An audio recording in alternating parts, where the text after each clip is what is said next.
우리가 교회에 이제 출석하면 하나님의 의라는 말을 우리 자주 듣게 됩니다.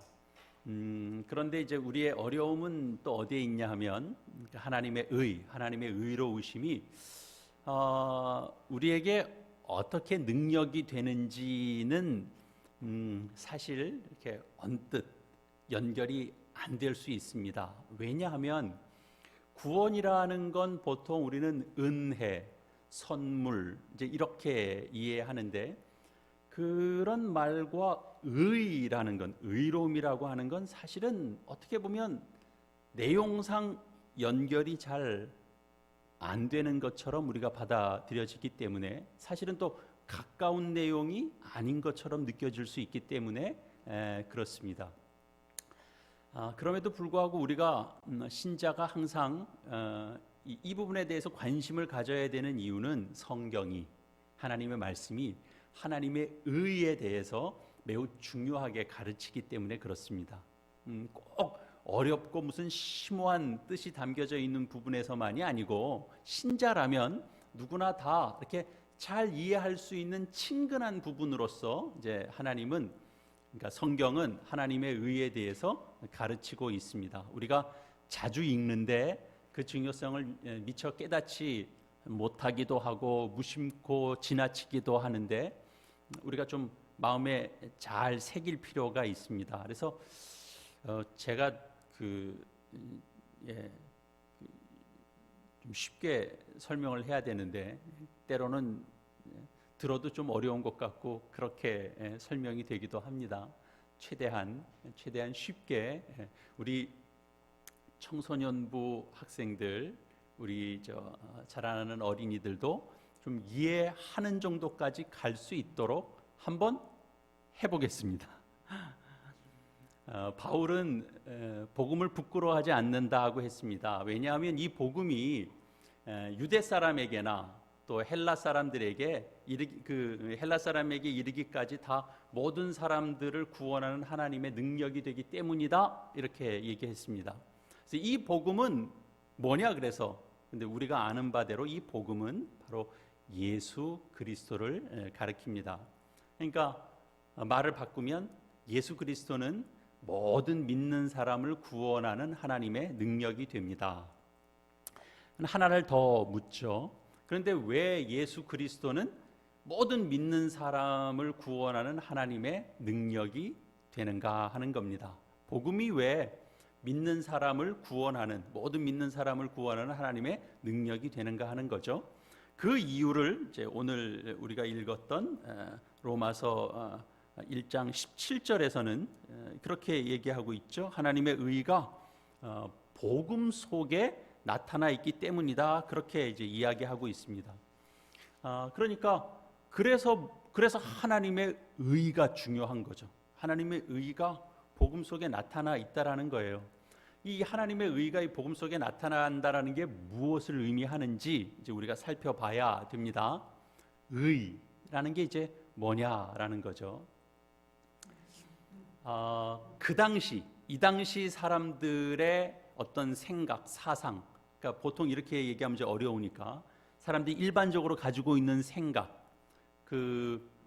조선 시대였다라고 생각해 보시면, 조선 시대에 이를테면 남자, 여자에 대한 생각이 오늘날하고 좀 달랐을 수 있을 것이고, 또 사람을 이해하는 데 있어서 이 신분과 굉장히 밀접하게 연결돼서 사람에 대한 이해를 이제 가졌죠. 그때만 하더라도.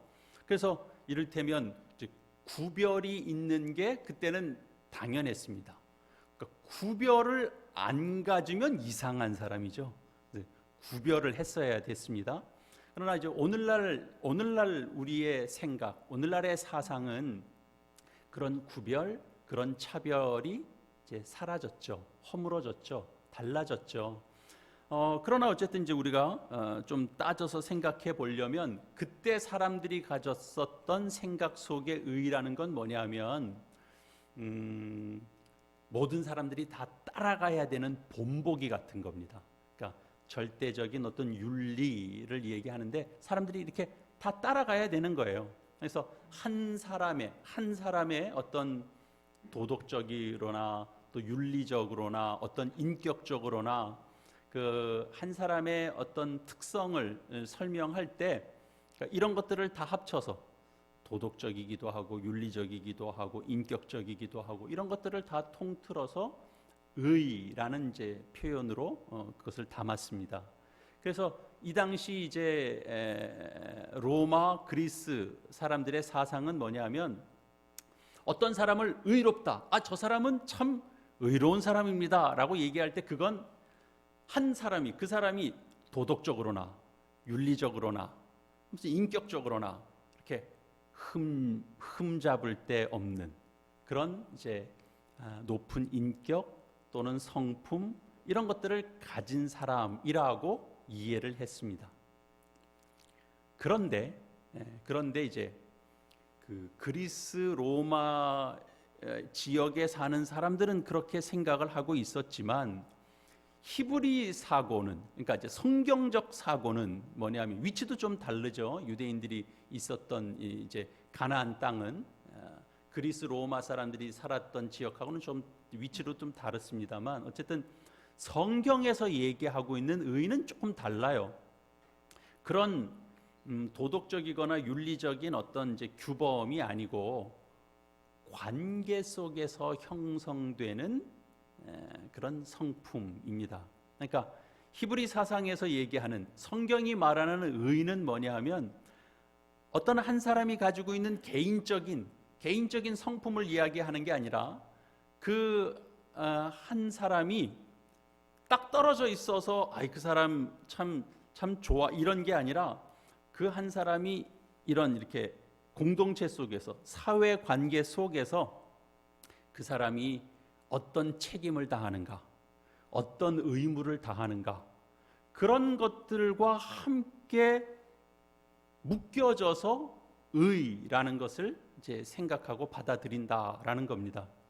그래서 뭐 이 자리에서 제가 다 다룰 건 아닌데 이제 조금 창세기 38장에 보면 조금 독특한 사건이 있어요. 제가 오늘 다 다루지는 않을 겁니다. 거기에 보면 야곱의 이제 아들 중에 유다가 나오는데 유다도 이제 아들이 3사람 있었어요. 그리고 며느리도 맞이하고 며느리가 다말이었는데 거기 보면 좀 해괴해 보이는 그런 사건이 등장해요. 그런데 이제 그 사건 속에서 나중에 이제 유다가 그 며느리 다말을 향해서 하는 말이 뭐냐 하면 내가 옳다라고 하는 표현을 담은 의라는 표현을 유다가 사용하고 있어요. 그래서 이제 그런 사건들을 이렇게 통해서 보면 그 근저에는 어떤 게 딸려 있냐면 그러니까 의롭다라고 하는 게 한 사람의 어떤 윤리나 도덕적인 그런 내용들을 이야기하는 게 아니라 어떤 관계 속에서 그때는 한 집안의 이야기고 또는 관계 속에서의 책임이고 이런 건데 그런 타인과의 관계 속에서 책임지는 것, 타인과의 관계 속에서 의무를 다하는 것 그런 걸 의라고 말하는 거죠. 그러니까 구약에서 참 의롭다, 의인됨이다 라고 얘기할 때는 뭘 얘기를 하냐 하면 그냥 한 사람이 가지고 있는 도덕적으로 윤리적으로 깨끗한 것 그걸 얘기를 하는 게 아니라 관계 맺고 있는 속에서 타인과의 관계 속에서 그 책임과 의무를 다했는가 하는 것을 통해서 의인됨을 이제 얘기할 수 있는 거죠. 그렇다면 그런 맥락에서 하나님의 의라고 하는 것도 우리가 그렇게 이해할 수 있어야 됩니다. 하나님께서 의로우시다, 하나님은 의로우시다라는 것도 하나님께서 가지고 있는 그냥 그 자체의 독특성, 하나님은 참 깨끗하셔, 하나님은 죄가 없으셔, 하나님은 도덕적으로 완벽하셔, 단지 그런 성품 그런 것으로만 얘기하는 게 아니라 하나님조차도 관계 속에서 이 나타나는 성품이 바로 의입니다. 다시 말해서 타인과의 관계, 그 의무, 책임을 다하는 것을 통하여 하나님의 의도 나타나는 겁니다. 그러면 타인과의 관계라는 게 구체적으로 뭘 의미하냐? 그건 결국 하나님이 백성들과 맺었던 언약입니다. 하나님께서 그 백성들과 약속하셨어요. 언약을 맺으셨어요. 그리고 언약을 맺고 그 언약에 하나님이 충실하세요. 그 언약을 지키기 위해서 하나님께서 약속하신 그 약속을 하나님이 책임지고 그 의무를 다하기 위해서 애쓰세요. 그걸 뭐라고 그러냐? 그걸 하나님의 의라고 그러는 거죠. 하나님이 그 백성과 맺은 언약이 뭔데요? 대표적으로 우리 창세기 17장 말씀 우리 찾아보겠습니다. 성경 앞으로 휙 오셔서 창세기 17장입니다.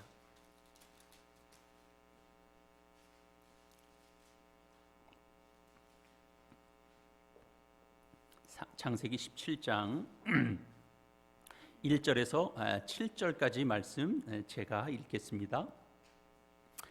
아브라함이 99세 때에 여호와께서 아브라함에게 나타나서 그에게 이르시되 나는 전능한 하나님이라 너는 내 앞에서 행하여 완전하라 내가 내 언약을 나와 너 사이에 두어 너를 크게 번성하게 하리라 하시니 아브라함이 엎드렸더니 하나님이 또 그에게 말씀하여 이르시되 보라 내 언약이 너와 함께 있으니 너는 여러 민족의 아버지가 될지라 이제 후로는 내 이름을 아브라함이라 하지 아니하고 아브라함이라 하리니 이는 내가 너를 여러 민족의 아버지가 되게 함이니라 내가 너로 심히 번성하게 하리니 내가 내게서 민족들이 나게 하며 왕들이 내게로부터 나오리라 내가 내 언약을 너와 너 및 내 대대 후손 사이에 세워서 영원한 언약을 삼고 너와 네 후손의 하나님이 되리라. 7절까지 말씀 읽었습니다. 하나님께서 여기 보면 아브라함의 이름을 바꾸셨어요. 아브라함이라고 이름을 바꾸시고 그 아브라함과 그 후손을 번성하게 하시겠다라고 약속하셨습니다. 그러니까 하나님께서 이 아브라함과 맺은 언약은 그냥 단지 아브라함 개인하고만 한 약속이 아니고 아브라함의 후손들과도 함께 맺어가는 그런 이제 언약이 됩니다. 그래서 이제 하나님께서는 아브라함의 하나님이 되시기도 하시고 그리고 그래서 이제 아브라함을 이제 지키시고 보호하시지만 그 후손들도 또 보호하시고 그리고 그들을 번성하게 하시겠다라고 하는 그 약속이 여기 담겨져 있는 겁니다. 그러니까 하나님께서 이 약속을 하셨어요. 하나님이 약속하셨기 때문에 하나님께서 이 언약에 충실하시기 위하여 이 언약에 대하여 책임을 다하시기 위해서 이 언약에 대하여 의무를 다하시기 위해서 어떻게 하세요? 이스라엘 백성들을 번성케 하시고 그들을 인도하시고 그리고 그들을 위험 가운데서 지키시고 그리고 복을 더하시는 거죠. 애굽 왕 바로 밑에서 이스라엘 백성들이 번성을 해요. 특수한 상황에서 번성하죠. 좋은 상황에서 번성하는 건 아니에요.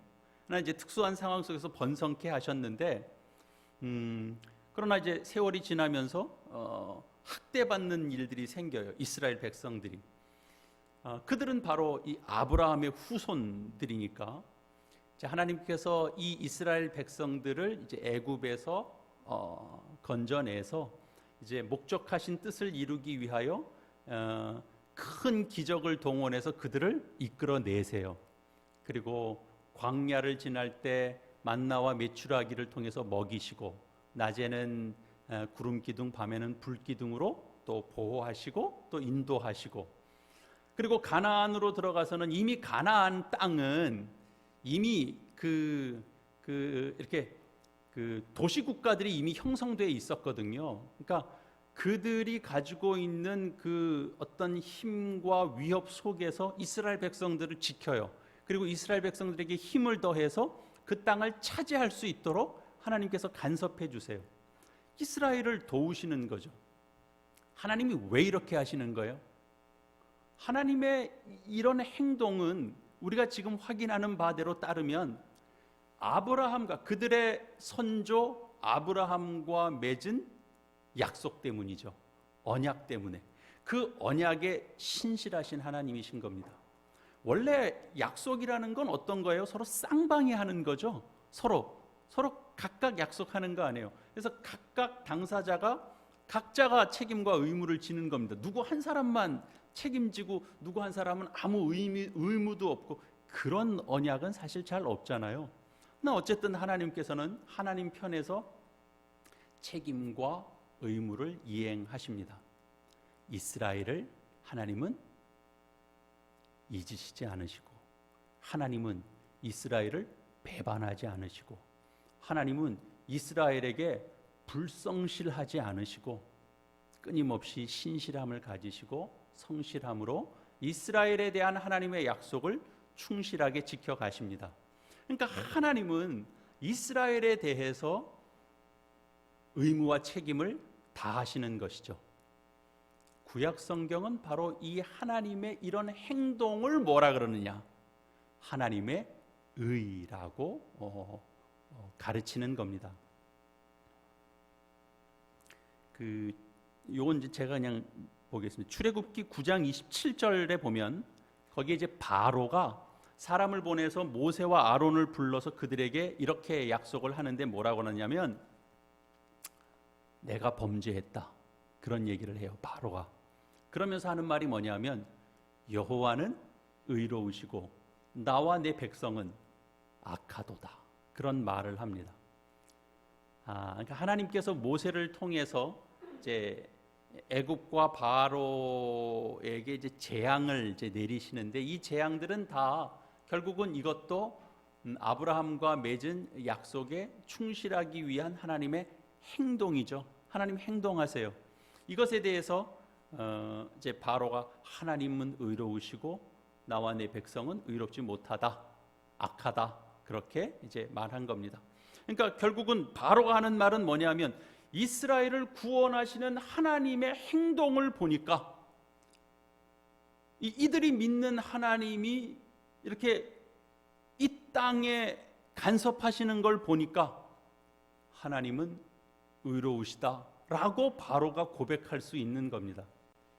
그러니까 이제 구약에서는 이 하나님의 의라고 하는 것과 구원이라는 말이 서로 그 같은 말이 되죠. 우리 이사야 말씀은 우리가 한번 찾아보겠습니다. 이사야 말씀입니다. 우리 좀 넘겨서 이사야 51장 말씀입니다. 이 1000페이지를 휙 넘어가셔야 되는데 구약성경, 성경 1031페이지가 되겠습니다.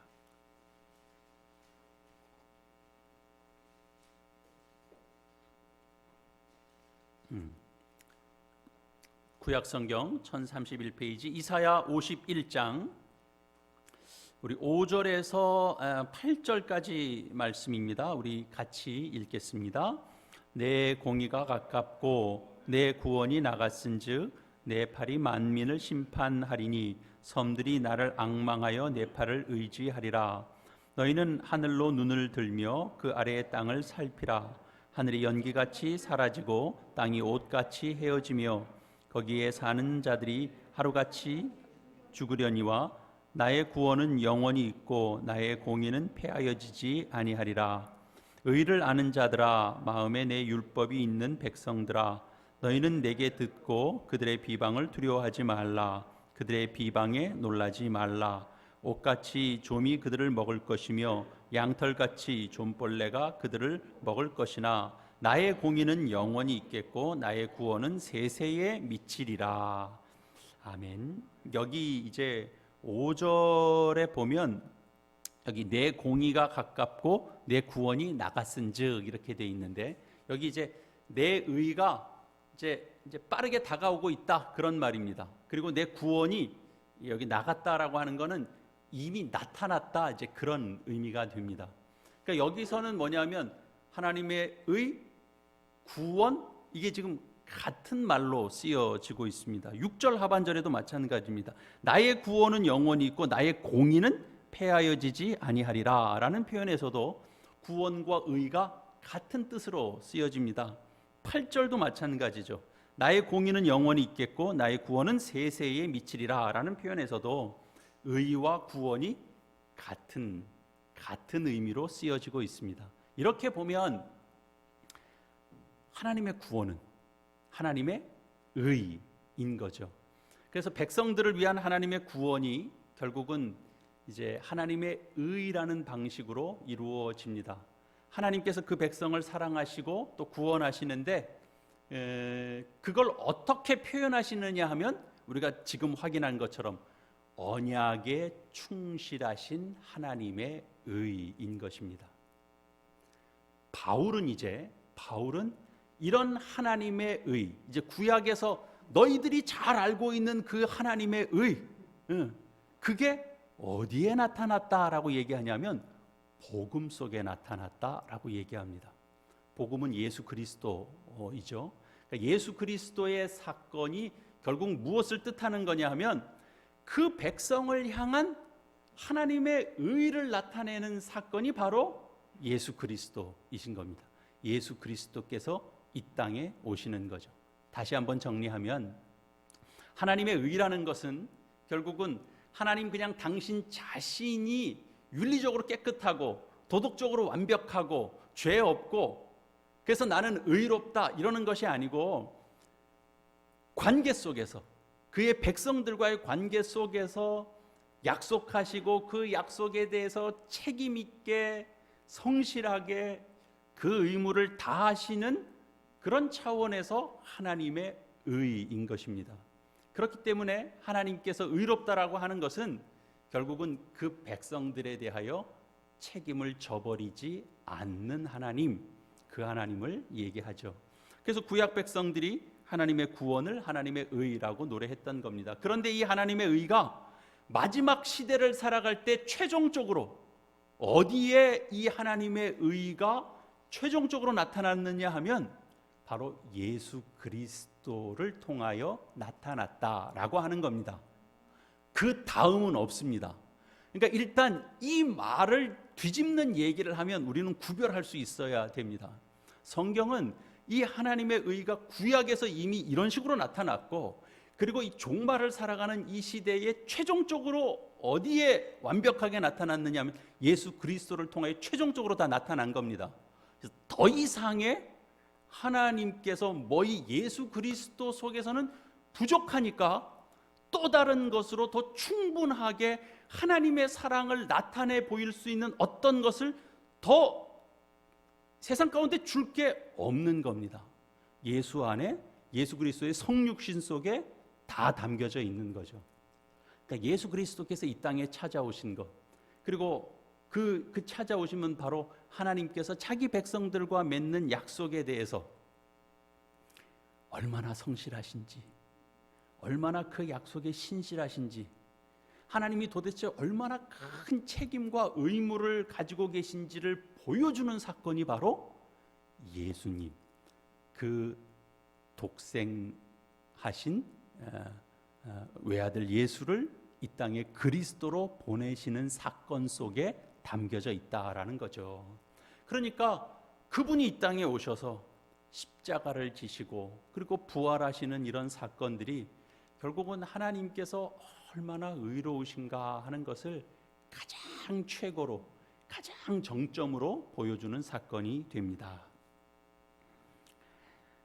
우리 로마서, 다시 이제 우리 로마서 말씀으로 오셔서 우리 로마서 3장 말씀 한번 좀 보시겠습니다.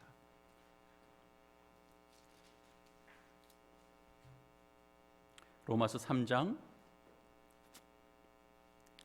21절과 22절, 우리가 좀 잘 아는 말씀인데 여기도 이제 분명한 아주 대표적인 표현이 나와 있으니까 로마서 3장 21절과 22절 같이 읽겠습니다. 시작. 이제는 율법 외에 하나님의 의가 나타났으니 율법과 선지자들에게 증거를 받은 것이라. 곧 예수 그리스도를 믿음으로 말미암아 모든 믿는 자에게 미치는 하나님의 의니 차별이 없느니라. 하나님의 한 의가 나타났다라고 되어 있습니다.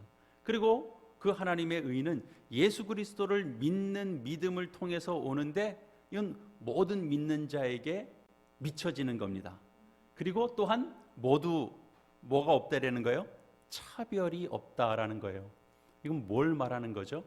예수 그리스도를 통한 구원은 결국은 하나님의 의로우심을 증명하는 것이 됩니다. 하나님의 의를 증명한다는 것이 결국은 하나님께서 예수 그리스도를 통해서 그 백성들과 맺으신 언약에 얼마나 충실하신가, 얼마나 신실하신가를 그대로 여실히 보여주는 겁니다. 그런데 이 하나님이 어느 정도까지 자기 백성들과 맺은 언약에 충실하냐, 이게 굉장히 중요합니다.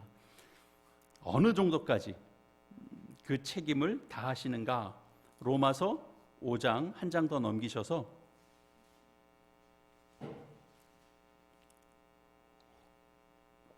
6절 이하의 말씀을 우리 11절까지 말씀입니다. 여기도 우리 다 같이 읽겠습니다. 로마서 5장 6절에서 11절까지 말씀입니다. 시작. 우리가 아직 연약할 때에 기약대로 그리스도께서 경건하지 않은 자를 위하여 죽으셨도다. 의인을 위하여 죽는 자가 쉽지 않고 선인을 위하여 용감히 죽는 자가 혹 있거니와 우리가 아직 죄인 되었을 때에 그리스도께서 우리를 위하여 죽으심으로 하나님께서 우리에 대한 자기의 사랑을 확증하셨느니라. 그러면 이제 우리가 그의 피로 말미암아 의롭다 하심을 받았으니 더욱 그로 말미암아 진노하심에서 구원을 받을 것이니 곧 우리가 원수 되었을 때에 그의 아들의 죽으심으로 말미암아 하나님과 화목하게 되었은즉 화목하게 된 자로서는 더욱 그의 살아나심으로 말미암아 구원을 받을 것이니라. 그뿐 아니라 이제 우리로 화목하게 하신 우리 주 예수 그리스도로 말미암아 하나님 안에서 또한 즐거워하느니라. 하나님께서 그 아들 예수 그리스도를 통하여 자신의 의로우심을 우리에게 나타내셨을 때 우리의 상태가 어땠는가를 아주 여실히 이렇게 이 말씀이 보여주죠. 우리가 뭘 확인했죠? 우리가 연약할 때, 우리가 죄인 됐을 때, 우리가 하나님과 원수 되었을 때입니다. 그때 그리스도를 통한 하나님의 의로우심, 다시 말해서 그 백성들과 맺는 그 언약에 대하여 그 책임과 의무를 다하시고자 하나님께서 행동하셨다라는 겁니다. 하나님께서 계획하신 것을 펼치셨다라는 겁니다.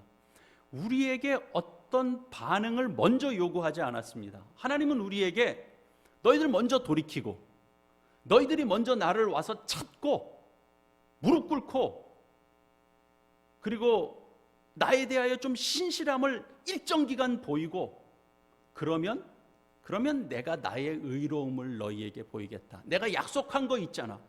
내가 약속한 걸 내가 내 때에 적당히 너희들 하는 것을 보고 내가 보이겠다. 이렇게 하지 않으시고 여기 있는 그대로 우리가 원수 됐을 때 하나님께서 자신의 의로움을 드러내셨다라는 겁니다. 그것에 근거해서 우리에게 이 의로움에 대한 이제 반응도 요구하시는 거죠. 여러분 이해되십니까? 그러니까 하나님의 의로우심이 무엇을 뜻하시는가? 하나님의 의가 복음 속에 나타났다라는 게 무엇을 의미하는지 이게 복음입니다. 그죠? 하나님이 이렇게 하신다라고 하시는 것이 복음이죠.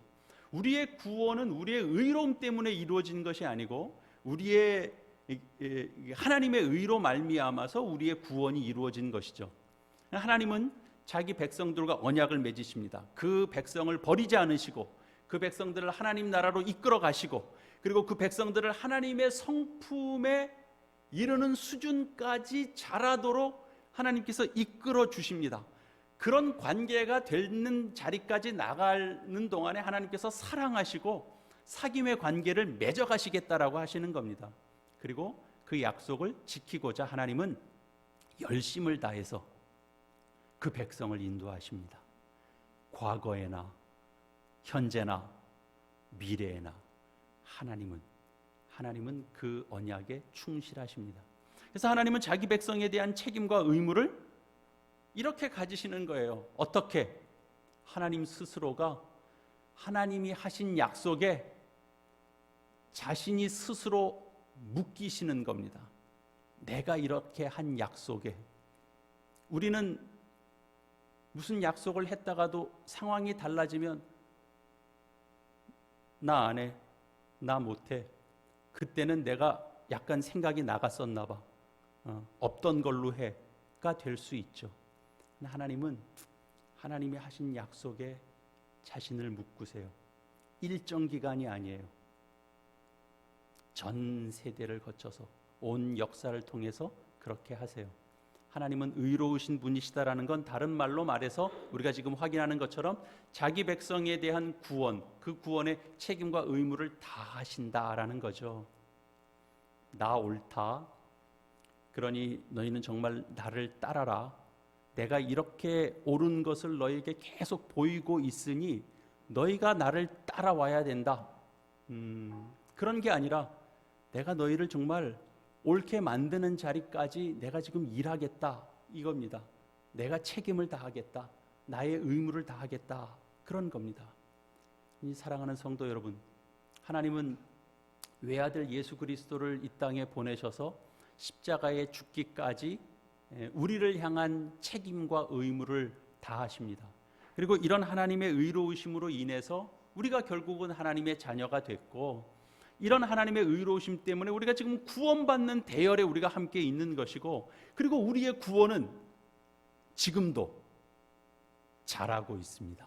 할렐루야지 않습니까? 하나님이 시작하시고 목적을 갖고 있는 자리로 우리를 이끌어가고 있기 때문에 우리 속에 시작한 그 구원이 지금도 잘하고 있어요.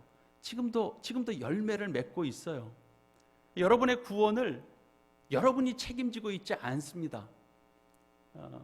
여러분이 다 농땡이 쳐도 된다 그런 얘기가 아니고, 우리의 성실, 우리의 책임, 우리의 노력이 마땅히 필요합니다만, 그러나 우리의 구원은 하나님의 의로우심으로 이루어지는 것이지 우리 몫으로 다 떠넘겨져 있는 건 아니다라는 사실입니다. 우리의 구원은 우리의 열정으로 이루어지는 것이 아니고 하나님 그분의 열심, 그분의 열정, 그분의 성실, 그분의 하나님다우심 때문에 이루어져 가는 것입니다. 우리는 그것을 고백하지 않을 수 없습니다. 그렇기 때문에 이 구원을 확인하는 자는 뭐가 있을 수 없어요? 자랑이 있을 수 없어요. 뭐가 있을 수 없어요? 차별이 있을 수 없어요. 있다면 뭐만 있어요? 온 우주 만물을 주관하신 하나님께서 세상의 그 많은 사람들 가운데 도대체 왜 나라는 존재를 이렇게 들어서 내 인생에 하나님의 이런 의로우심에 대하여 나타내 주실까? 왜 그 은혜를 입게 하실까? 그것에 대한 감격, 그것에 대한 찬양, 그것에 대한 감사만 우리 속에 있을 뿐입니다. 그리고 어떤 것이 우리가 받는 구원을 흔들 수 없다라고 하는 담대함이 있어야 됩니다. 나 자신조차도 내 스스로 내 구원을 뒤집을 수 없다라고 하는 그런 담대함이 있어야 됩니다. 내가 뒤집으면 뒤집어지는 게 아닙니다. 내가 포기하면 포기하는 게 아닙니다. 하나님이 붙들고 있다라는 걸 우리는 기억해야 됩니다. 이런 하나님의 의로우심 앞에 우리가 어떤 반응을 보이겠느냐 하는 거죠. 최소한 사람과 사람의 관계 속에서 상대방이 어떤 신의를 다하면서 의무를 다하면서 여러분에게 그렇게 성의 있게 자기 의무와 책임을 다하고 있다면 여러분 어떤 반응을 보이시겠습니까? 거기에 걸맞는 수준까지 나도 다 하겠다라는 정도까지는 아니더라도 최소한 그렇게 하는 사람이 있다면 그 사람에 대하여 우리는 존중을 나타내지 않겠습니까? 그 정도라면 그 사람에 대한 어떤 신의 같은 게 생기지 않겠습니까? 우리가 사람에게도 그러하다면 하물며 하나님의 의로움 앞에서는 우리가 어떤 반응을 보여야 하겠습니까? 하나님의 의로우심 앞에 드러낼 수 있는 의는 무엇이겠습니까? 우리의 성실, 우리의 책임은 어떤 것이 되어야 되겠습니까? 우리 결론적으로 마태복음 5장 말씀을 찾아서 우리 읽는 것으로 결론을 좀 맺어가려고 합니다. 마태복음 5장 말씀입니다.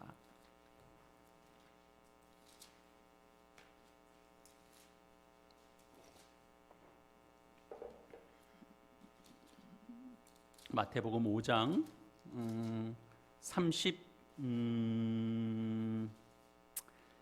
좀 읽겠습니다. 38절 말씀부터 읽어 가겠습니다. 시작.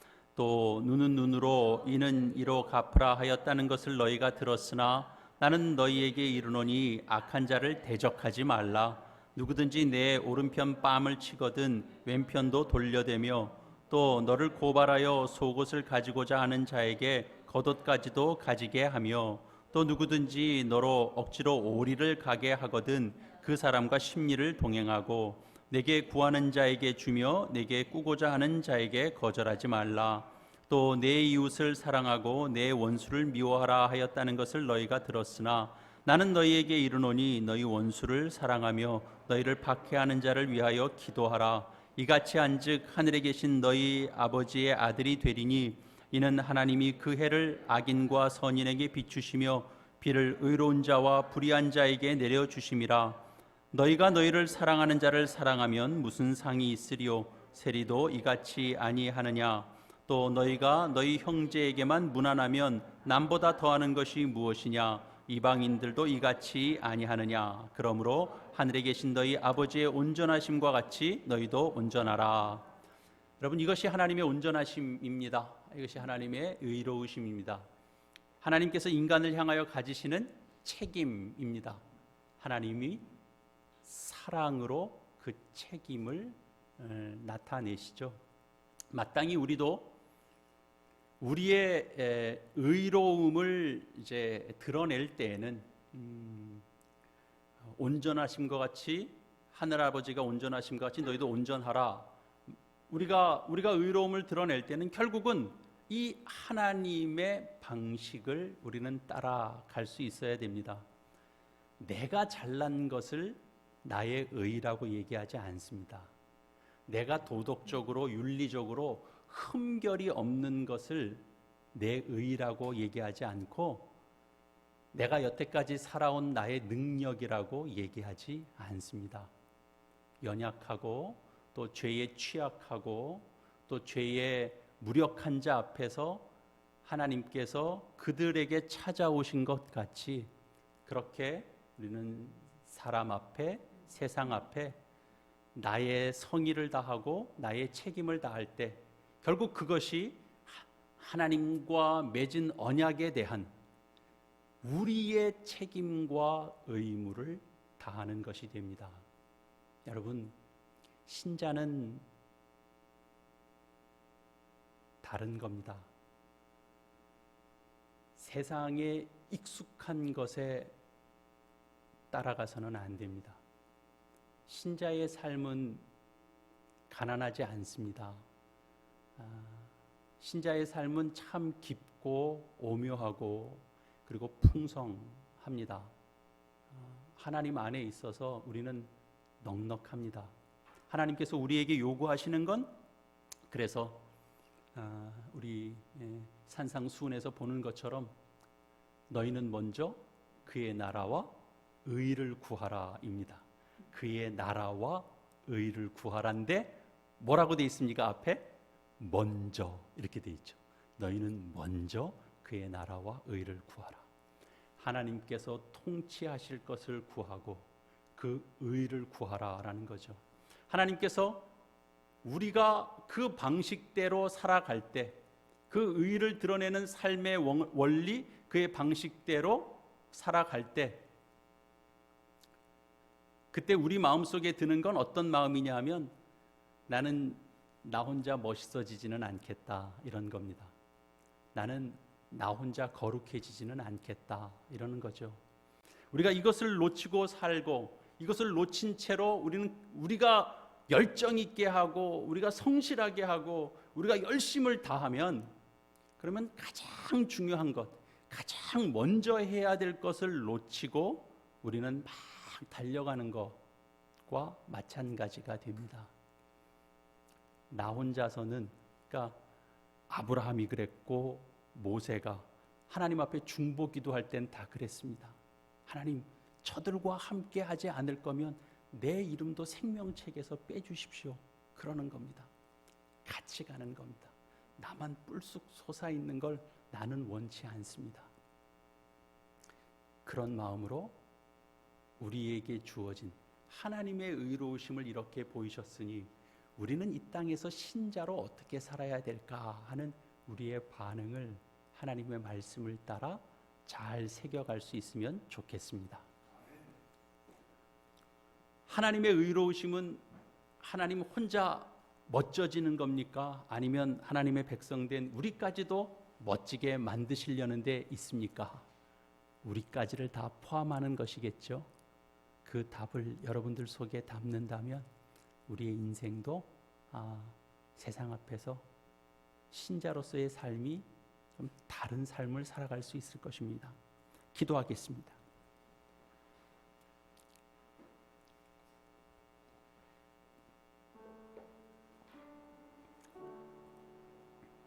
하나님, 복음이 능력이 되는 이유는 그 속에 하나님의 의가 나타나기 때문이다 라고 우리가 고백합니다.